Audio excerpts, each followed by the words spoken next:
hardware we got.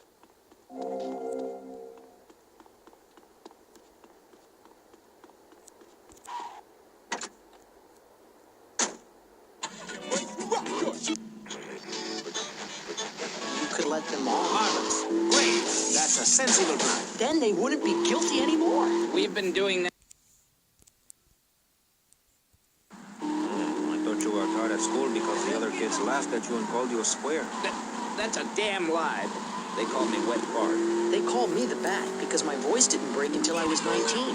So, Mr. Shrub, I take it you don't believe in regulation. I believe in giving people a chance, not tying them down with lots of needless regulations. The fact is, business is run by moral people who won't do anything illegal or try to get rich quickly. But since you got elected, Vice City has been characterized by a government who cut aid to the poor, offered tax breaks to the rich, and paid people to dump toxic waste near schools. Yes, we've made a lot of progress. And up on Capitol Hill, you were instrumental in pushing through a bill allowing the manufacturing and sale of eagle cream, certainly potential lethal consequences. Not true. Only 23 people have died, and several of them probably deserved it. So, with people being set such a bad example by big business, how are they supposed to respect each other, to act safely in society? And how are they policed by a demoralized and underfunded police force?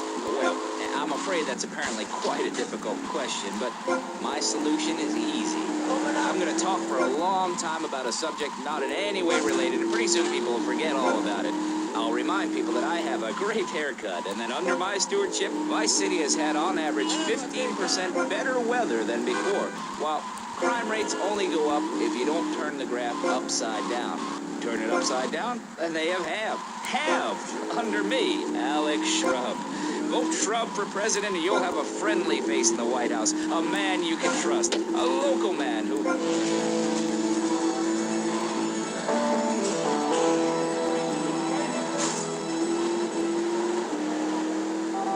Democracy. And that's where the money goes. Just a minute. Don't interrupt. Let me finish. But you're not... This man won't let me speak.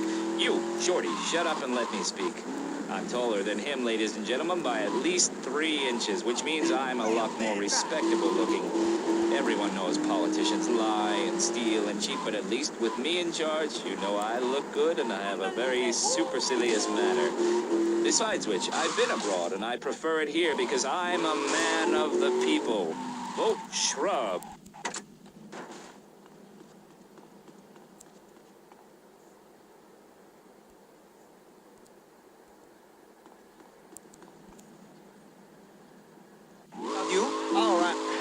Problems are typical of what happens with an open border to the north. The state is filling up with trash. People who can't tell the difference between a swamp and a marsh. Guys who don't know the first thing about the legality of marrying within the family. That's why we need a river.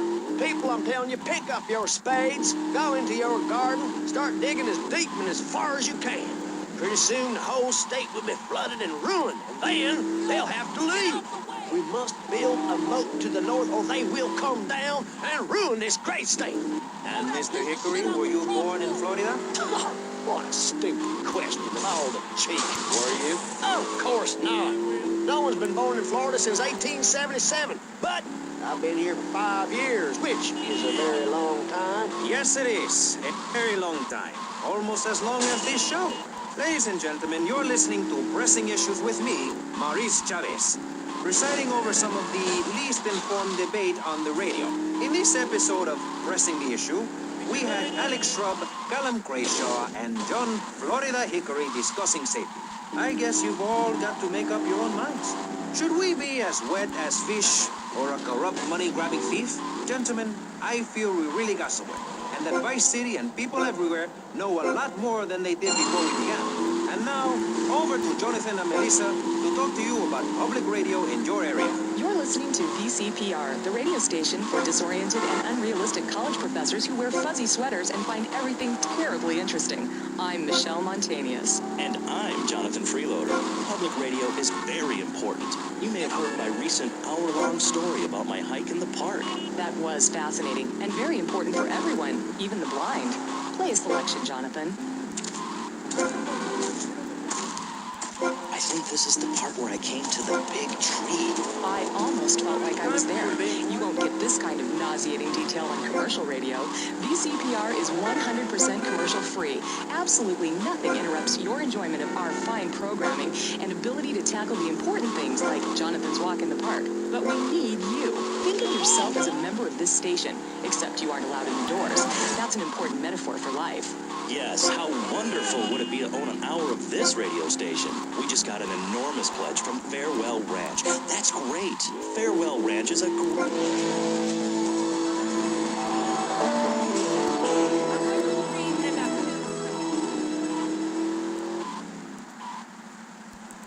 Thank you. Bill Tool.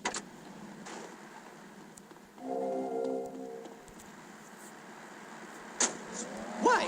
All very confusing if you ask me.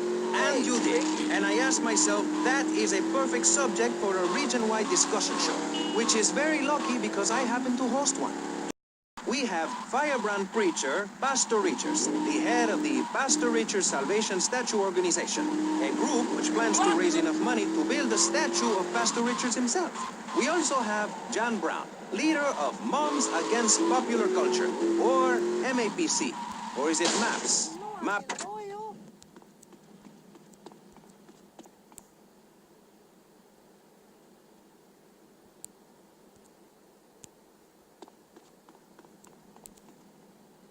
Nature is loose and is working feverishly, it says here, to bring more nude recreation to Vice City.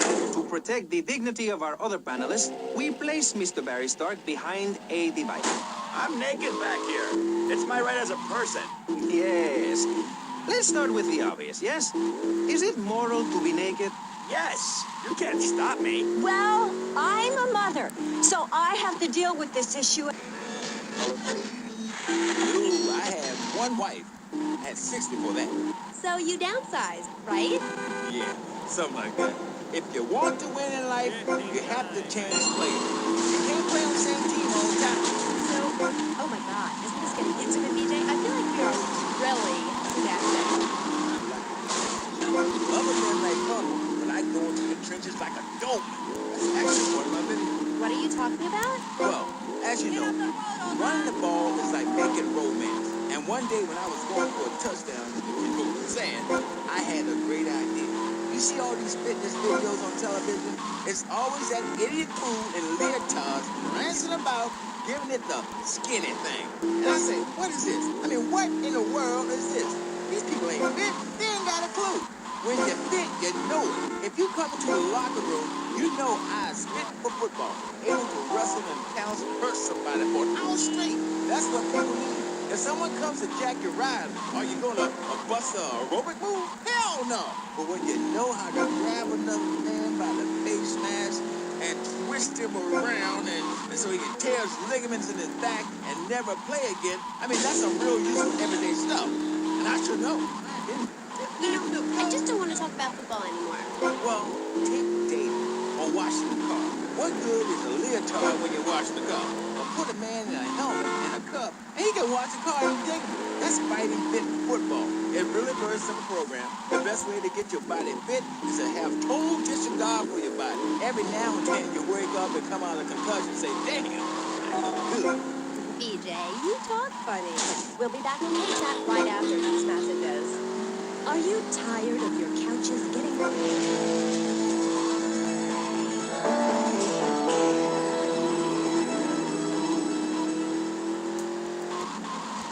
We'll help bring back dignity, and we promise it will be the best 3 months of their lives. They'll enjoy bingo, complaining, mumbling incoherently, skinny dipping, and organ donation.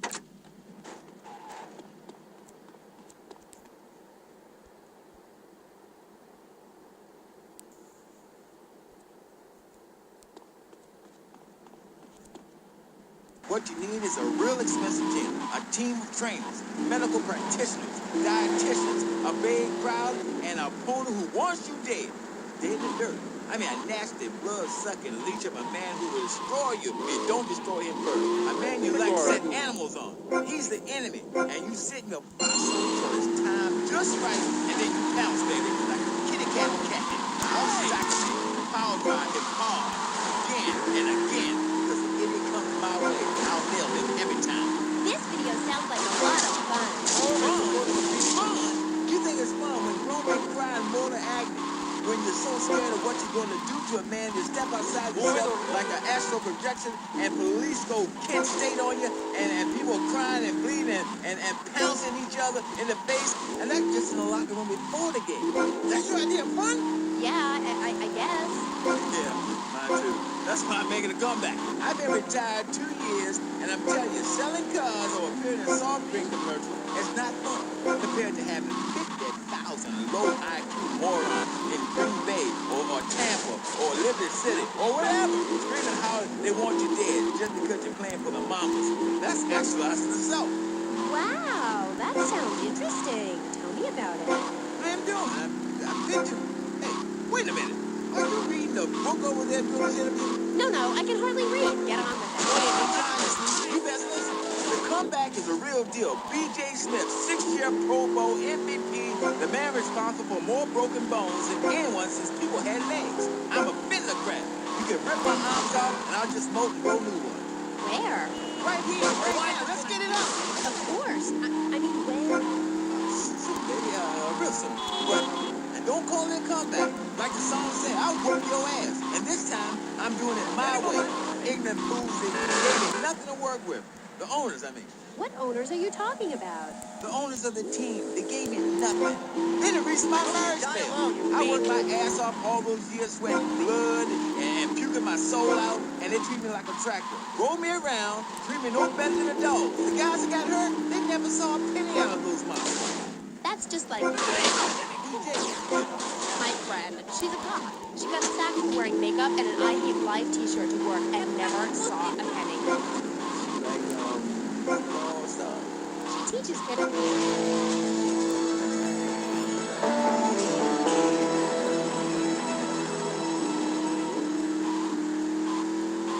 Something. It's cool out there. That's just like...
You did what?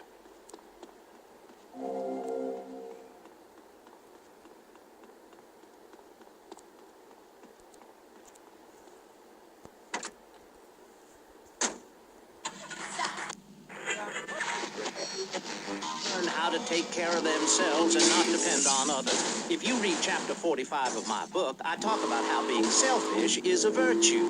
The best thing you can do for someone that needs help is to tell them to help themselves. That builds moral character, morality, Maurice. There's not much left in this city. Every time a culture has taken on the doctrine of helping your fellow man, we get thrown into the dark age. Look at Russia. They keep trying to help each other out, extend a hand to a neighbor, and guess what? Every 10 years, someone's invading, burning down their homes, and taking their toilet paper. Napoleon, Stalin, Attila the Hun, all of them. After you read my book, you'll understand. I may have been born in the sea, but I'm no dummy. Are we gonna talk about being naked? Yeah, soon, Barry. Keep your hair on and calm down, please, my friend. Divorce rates are up. Standardized test scores are down. Vampire sightings at the mall. Can the family be saved? Or, to put it another way, if we're meant to be monogamous, why weren't we born already married? Jan, over to you. Well, since I'm a happily married mother, I know the family unit is the basis of all society. Even when my husband is working late or away on an extended I understand just how important the family unit is in life. He's working hard so I can get another station wagon with even more wood on it. Go on. Tell me more about your family. Well, I like to compare it to nature. After all, it is one planet, even if we do just want to maim and kill each other, especially me. Now, look at sharks and sandworms. Oh, and one of my hobbies, besides making babies and criticizing people, is biology. You learn so much from nature. People these days, they don't grow their own food. They can barely get out of their recliners and make it to the supermarket. Let me tell you, there is nothing super about that place. Kids these days don't know how to preserve and can their own food. No wonder all they want to do is play video games or hang out with their friends. What is it, the Degeneratron? What a crock of shit. Hey, watch your language. This is radio. We have regulations about that sort of thing. But you let a naked man on. Yeah, he's behind the screen. You can't see. It's not that exciting. Imagine a flabby guy with a ponytail and a nasty rash. You'll get the picture. Imagine one. I married one. Anyway, what was I saying? You were discussing the Degenatron, which I understand is a games machine. Then you swore. I'm sorry. It makes me so mad. I mean, what I heard my son, Patrick III, I heard him using slang words in the house the other day. Rad and cool and stick it. I mean, I beat him to within an inch of his life, and he will never make that mistake again. Americans should be spoken properly. What? No, don't interrupt me. I've got children, you know. Please. This is really important. It's about the family. Look. Nobody knows how to cook anymore. Nobody knows how to kill anymore. Nobody knows how to kill dinner. My daddy was a very wise man. Before that tractor pull accident, my daddy taught me how to slaughter a pig. That's very useful information. Oh, sure, I was a little nervous at first, but he put me in a room with a fork and a fat sow, and he'd be back in an hour for some fat back and hog jowls. As a mother, I'm proud to say I throttled the life out of that little piggy. I did it for my family, and I'll do it again. Feeding the family is my job as a mother. Daddy earns money and goes away with his secretary, and Mommy provides dinner and keeps a brave face on things, even though her heart is breaking. Where are my pills? Barry, you look like you've got something to say. I agree. Statistics show that families that spend time together naked are the best kinds of families. You see, social class distinctions disappear when everyone is naked. I can't tell if you're rich or poor, black or white. It doesn't matter because we're all naked. Designer clothes? Try designer nudism. My body was made by the best designer around, Mother Nature. That's why we're lobbying to build a naked casino in Vice City so old people can gamble naked, and poor people can lose hope in the bob. It is written, chapter 23, verse 5 of my book, he that gambles his money away is a fool, but he who believes in me will go to spend eternity in space with other affluent, well-to-do people. It's that simple. Do what I say, and you won't have to think for yourself. Oh, but I think it is, Pastor. We look around, nudie clubs, discos, drinking. Do people want to be moral? Can you legislate morality? Can we tell people how to live their lives? Absolutely. Yes, of course I can. Just look at Prohibition or the Cultural Revolution in China. We can learn a lot from history. Chairman Mao or Stalin, they purged their lands of degenerates and intellectuals, the scum of the earth in my book. And look at the great societies they built. People want to be told how to act. And most people are idiots, and that's exactly who my teachings appeal to. This lawless, permissive society has no boundaries, and without boundaries, how do you know where the limits are? You have to know what's good and what's evil. You need someone to tell you so. Single moms have obese kids, it's a fact, while rich people have a lot of guilt unnecessarily, in my opinion. I agree. I don't think these people understand just how hard it is to potty train. You have to give a treat when Precious makes a poop. My kids are big.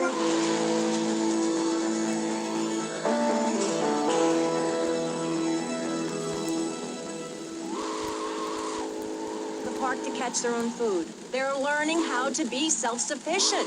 Yesterday, my youngest, Jono, killed the postman, but at least he was trying. So I gave him a cuddle and told him to hit Daddy next time he comes home late smelling of cheap perfume. Okay.